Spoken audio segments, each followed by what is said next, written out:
Okay, so I'm out at this 7000 John Deere corn planter. Very different animal from the 7200. Very different. Works fine.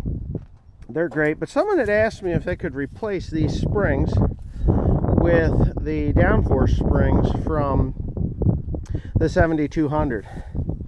And I said with a drill and a little ingenuity you could do anything, which is a fact. You can actually take these plates off, mark your holes, drill 3 holes, 1, 2, 3, and take this piece out, drop your springs out of the way, and you could put those on. It would be just fine. There's plenty of room there to do that.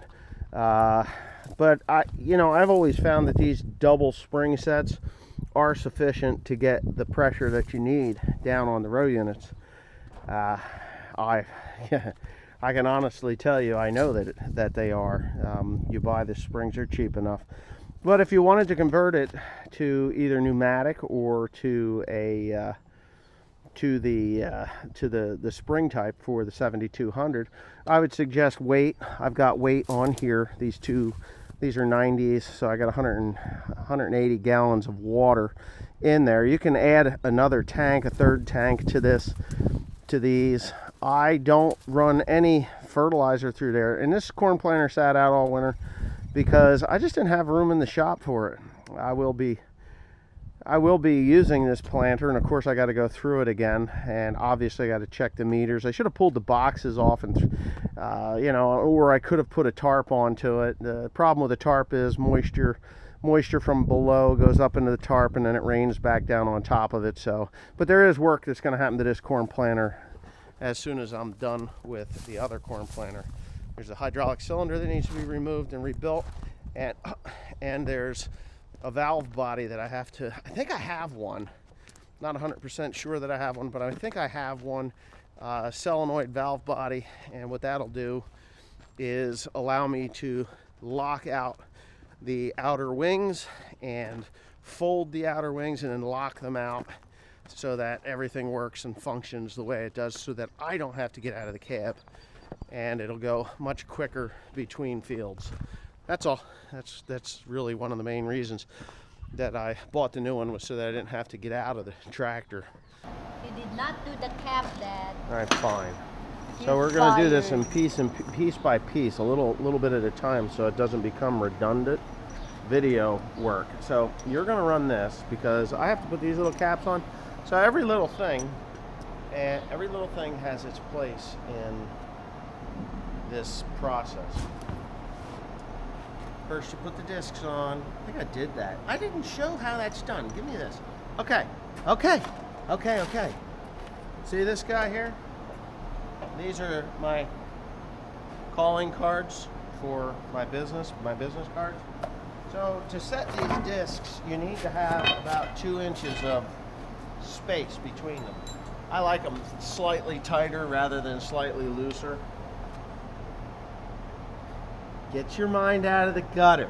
I saw the smile on your face, like I have not said a word. You're dirty-minded. that's what you were doing. I wasn't dirty-minded. I looked at your face. I didn't say anything. You didn't, but I could see your gears. That was your thought. Slightly tighter rather than slightly looser. Anyway, credit card, or not credit card, calling card or business card, whatever you want to call them. And you need to have approximately 2 inches. I don't like it any less than 2 inches. So we're at about 2.5 inches. If I take... That's loose. That's tight. I thought you said about 2 inches. Yes, not 2.5. The tighter it is, the closer they are. Okay. So I could probably take a shim out of there. But I'm afraid if I take a shim out, then between 2 and 3 inches, but damn it! Let me just do it. So that's how you're supposed to do that. Good thing you didn't put those caps yet. Oh, I did put it on. Oh shit! This is the reverse thread one. If you didn't know, you have. Ay, kumutakti. Did you hit Why your always head? hit my head? Well, because it's Tweety Bird's head. No, too big. That's why. Ah, shit. Shit, you gotta take that off yet. It's just gonna be a pain in the ass. And of course, I can't see. but we can do this without really making a mess. Okay.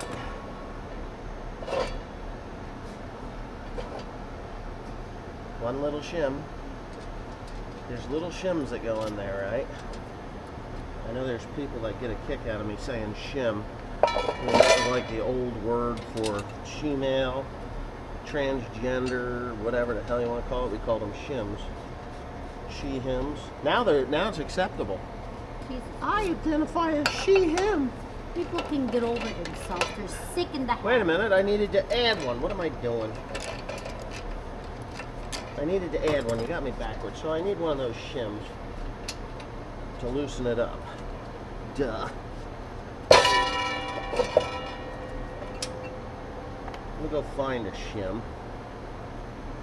You could probably I'll find you pause one. that I real think quick. I know No, I where got it- brand new ones. Yeah, I know. I know where they are. Big. We're red again? Yes. All right, so I put a brand new one on there. That should widen it out just to see here. Oop, here's my. That's a problem with putting wrenches up high. So you put that on there. It's not hard to do, but you got to do it.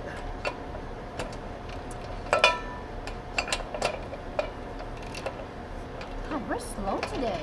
Huh? We're slow today. Yeah, we are. Ooh, tired. What? Okay, we're tired. Yeah. There's one card. Hold on. Let me show that. And then you take another card up from. Oop. You don't want to jam them in there because it will loosen it up. But there you go. Where the hell is the tape measure? Right here. Oh. Take the tape measure, and as long as it's somewhere around 2 inches, which it is now 2 1/4, I'm happier with that than I am with 2 1/2, almost 3. It was 2 3/4. So I took about a 1/2 inch out with that shim. So if you put them too tight, it causes premature bearing wear, and it wears on the inside of the disc. So inherently, when you put this thing in the ground, because of the angle it's in, it will squeeze it tighter naturally. So you don't want it too tight, because then it's really pushing on those bearings. Well, it's just really, it's just going to cause premature wear. So 2 inches between there, life will be good. You know, you'll all be back to where you belong. Flawless operation. Let's make sure I can put this guy back in there without too much trouble. I think I can do that better from the other side on this particular one because of those tires. These are the carbide scrapers. They're not the chintzy ones. Snap them back in place and you're good to go. That's it. So that's how you set those. Now we have to put the caps on. They are I don't know if they're the thinner ones. The ones I'm putting on are 3.5 millimeter. I think those are the 3 millimeter. They're 1/2 inch thicker on these. Heavier hubs because I've got some ground that has a lot of stones in it, and I want that extra heft on the hub and the bearing for those stones. There's a method to my madness. And of course, Teresa's going to go ahead and put these on. I'm going to show you somebody yesterday, or the day before that, had said, hey, instead of risking a bearing, why don't you make a jig that isn't expensive to weld these guys on? So I thought about that. I thought, you know, that's really kind of a good suggestion. So when you take these out to put that in, you're left with the old bushing. And the old bushing, even though they're worn 1/16 of an inch down like that, let's see if we can see that. You see that wear on there? They're supposed to look like that, nice and crisp and sharp. Well, you just take 2 of these and they protrude enough onto the inside of that thing. I don't know if you can see it. Maybe you can see it there. It protrudes just enough that I can put that guy on there and just hand tighten that thing so that it holds it in place, and I can grab a hold of it and pull, and then it's pulled all the way forward, and I can go ahead and weld them. So if you're doing this job, you can use these shims these bushings. There's two different style bushings on this particular one. This is the elliptical one. Not necessary after you do this bearing thing because everything is lined up then where it belongs. Yeah, so don't try the elliptical one. You'll have bigger problems. I mean, I guess you couldn't. It wouldn't work. You have to use the round ones. So, yeah, I'm going to go ahead and weld that up and stop talking. If it fits. Go ahead. Good. Now you got to look. Make sure. Little. Nah, that's fine. That'll be fine. Still loose? Yes, it has this to. Is tight. You don't want it tight. It has to float. It has to be able to move side to side just a little bit. All right, now I forgot what I was going to videotape. I don't know. The hell was I going to videotape? I wasn't going to tape you, but I'm taping you now. Yeah, you're taping mine. Yeah, what the heck was I going to tape? I don't know. Shoot. Oh well. I guess I kind of missed. Oh, I remember. It's real simple. I'm stepping on it. These things. Okay, so I always thought that these were pretty cool. When I was younger and before we had liquid anything, and quite honestly, the 12-row has a liquid setup on it, but I don't use it. This one has a real nice liquid setup on it. My wife is flipping out.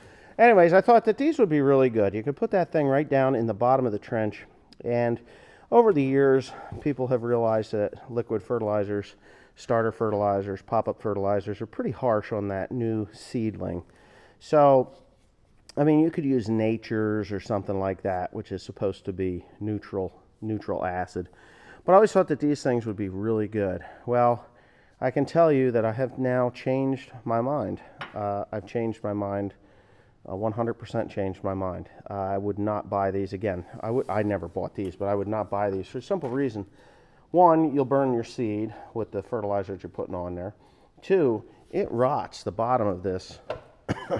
It rots the bottom end of this, of your shank here. You know, all this yeah, what the heck do they call that thing? Row unit. It'll rot the bottom of that thing, and it rots out the spring clips or the roll pins. There's a difference between a spring clip and a roll pin, just so everybody knows. But these have roll pins in them, or I think these are spring clips, and the ones I'm putting in have roll pins.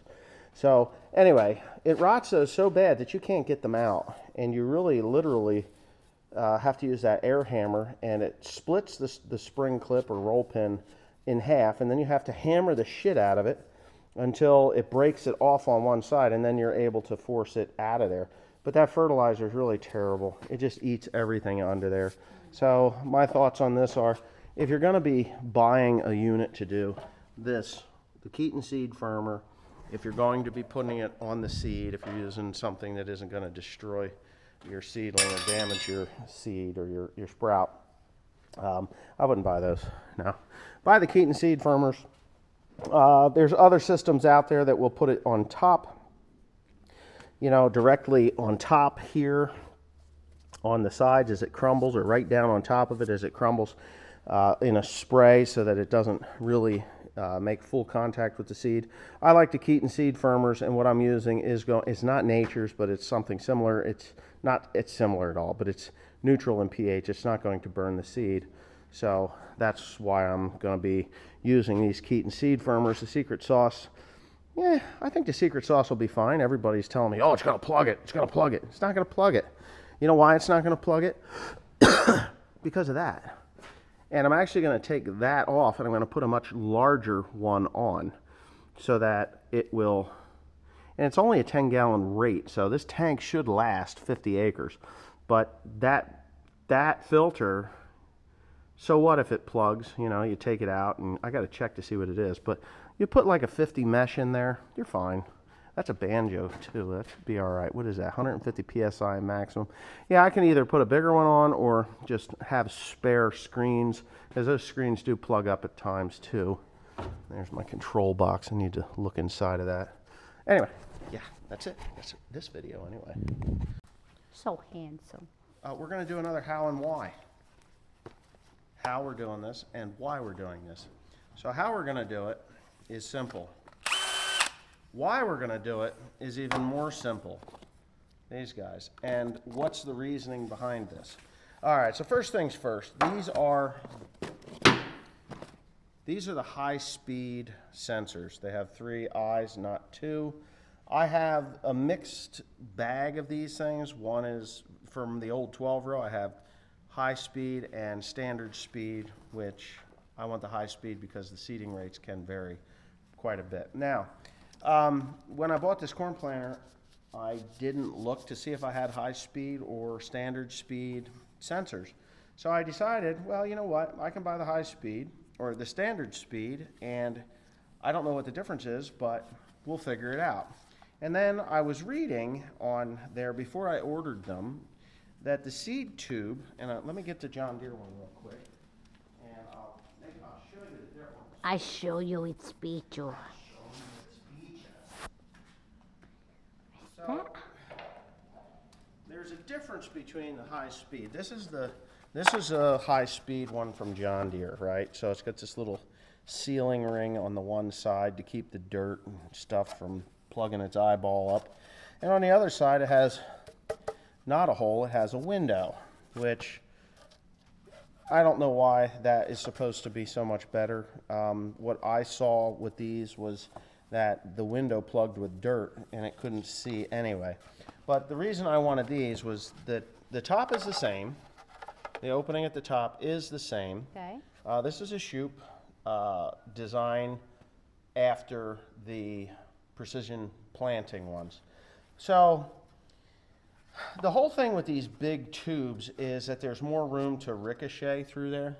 So they kind of bang, bang, bang, bang, bang, and they ricochet down the tube. And John Deere still is using a mostly flat exit tube. So that's wider, and you can see how much wider it is. The opening is big wide. Big, right. So it's the opening is wider. Well, that gives it more room to ricochet down and possibly bounce out of the seed trench. So when I was reading what Shoop had and the more narrow seed tube, because the high speed takes a bigger hole, the standard speed is the same as a smaller hole because it's narrower. So when they do the high speed, it's just slightly wider like this one, even the Shoop one and the precision planting one. Yeah. So I decided, well, even if it is a high speed, I can drill that out. So you take your step bit and you go 1 hole, 2 holes, and it fits. Then you go here, 1, 2. You want to do that pretty quickly too because you get these shavings in there. But you can take your seed brush and get those shavings out of there, hopefully. Why the heck are they sticking in there? William was using that thing to cut that cardboard box up, right? Yeah, look at all those holes. Yeah, so anyways, this is the second one that's done that. So just take your scissors or whatever and clean it out of there. You don't want any shavings in there because that could interfere. So anyways, now the high-speed seed sensor will fit in there just like that. Fits in it. Fits perfect. Now the other problem that I encountered was now this little door thing, the little protector for the wire, is actually that much narrower. Oh. Right? So but they're on a little spring, so you kind of do that and you make sure that that wire is headed in the right direction underneath that thing, and then you kind of squeeze it in, and then your lovely wife, she hands you the thing. And it's a good thing I'm pretty ambidextrous with these different things. I can use my right hands and left hand to do these crazy wire ties, my mouth. Yeah, so I'm going to do this, and I want the head of this wire tie to be on the top so that there's no let me get the cutter. Yeah, hold on. You want it at the top, and of course that's exactly where it is. So you can go get the cutter. I hate to see you go, but I love to watch you leave.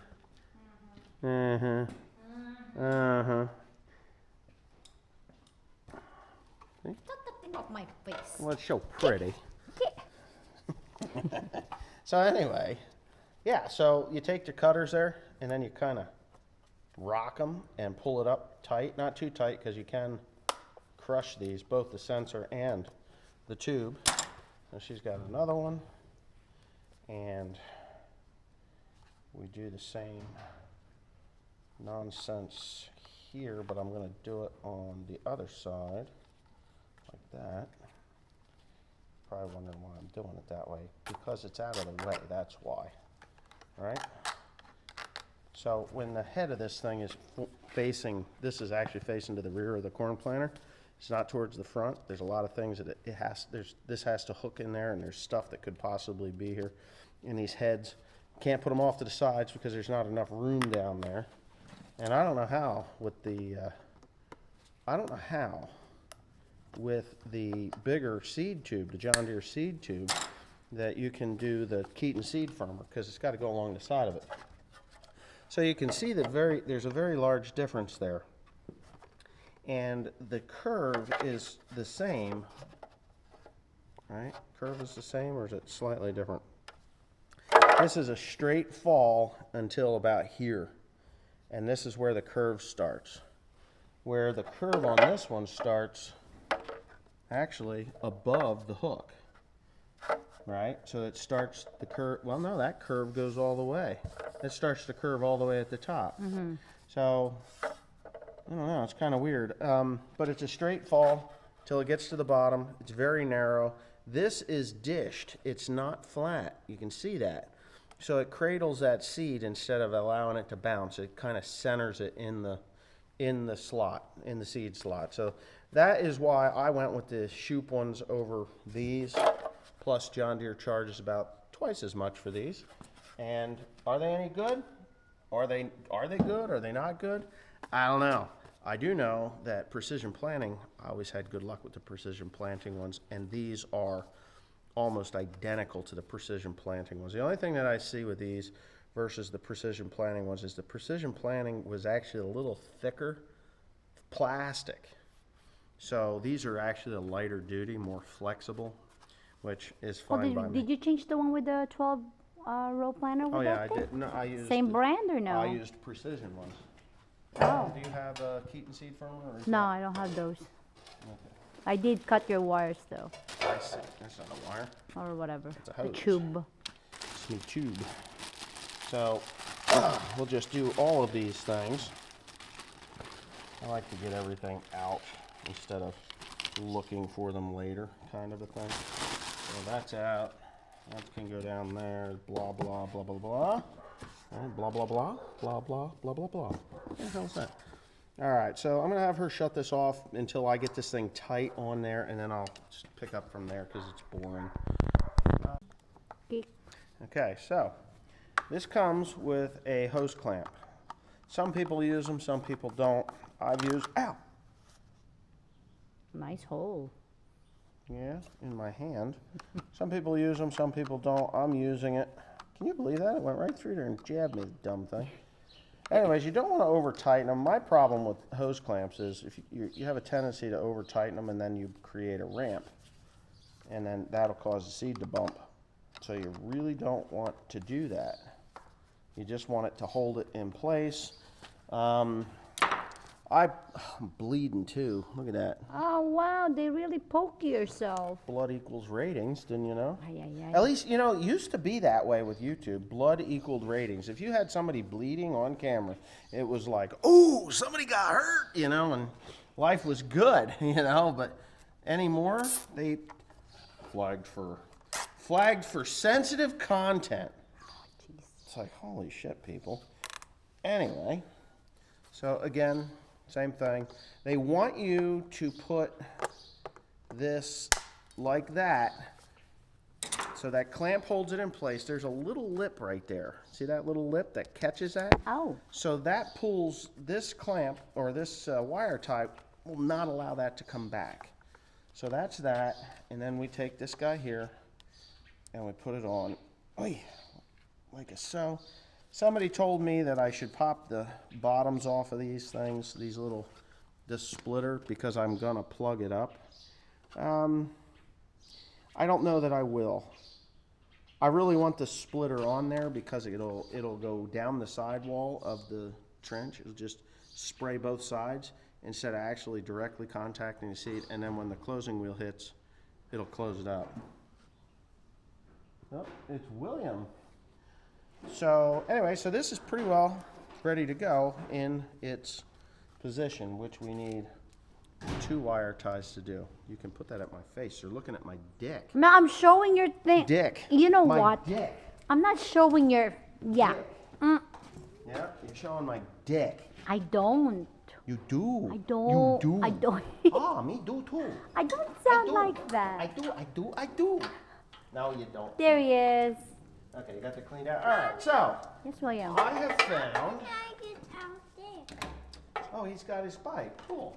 Yeah, you need a bigger bike, kiddo. Here, let me move it. Are you gonna videotape here? Yes, I I am. have Sorry. found that the best way to do this is to put this thing down on the outside, like this. Then take the hose, your little hosey hose, the hosey hose, and oh man, why do I always get that wrong? Anyway, you get the hose, and then you bring it in here like a so, and then pop it up. Okay? Right? So it's up there. There's plenty of room. It isn't going to break it. It ain't going to do anything bad to it. And then you come down here. I'm going to need another wire tie for that. Yes, where did you put them? Well, I got 2 of them down here. I just need a third one. Okay. So you put it in there like a so. And then you find your little hooker and you put it in. Your Okay? hooker? The hooker. Yeah, your hooker. So you want that to be hooked in nice and tight there, and you don't want it to pinch this hose. There's not much room for this hose. So when you get the hose on there, you take a wire tie. Well, there's 2 ways to do this. I did it both ways. You can do it this way. Anything is better than nothing to keep this thing centered. You want it to be centered like that.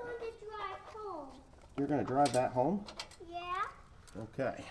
So What's at home? I need the clips, and you can pause that for a second. Welcome. That's where it belongs. Let me get my fat rear end down in here. Okay. Now, we got the next thing to do, which is the final step in installing this thing. Years ago with the 4-row corn planters that I had, you were able to just pull that tube up because we never had Keaton seed firmers until maybe the late 90s. I started with the seed firmers, and but today you really want that seed tube to be fastened pretty tightly to your V-slicer or your scraper, inside disc scraper, so that it kind of moves together. They move together. They have to be a little bit on the, ow, I hit my head. That's usually a thing you do. They have to be able to move together, and they have to be flexible, because if you don't have flexibility there and they're too rigid, they break. You'll break stuff. That's why Teresa wanted to tighten the nuts out of that thing, it's got to be tight. Well, if you hit a rock and it hits the side, if it flexes, it won't break. But if it's solid on there, something's going to give. So it's either going to be the shank or it's going to be that gizmo there. So I'd say that's good. Years ago, we were able to just, from the top, pull the pin, yank the seed tube, look down the hole and see what was there. And that was that, really. But that's it. That's how you put one of these things in. I've got it fastened. You need it as close to the center as possible, because those disc openers, even though they're V'd, they can rub on the side of this, and then you're going to have your fertilizer running out the side, which is not going to be good at all. So then we'll move on to our wires and other crap. Oh, I gotta get the yellow thingy. Yeah, you will. The yellow thingy. Ugh.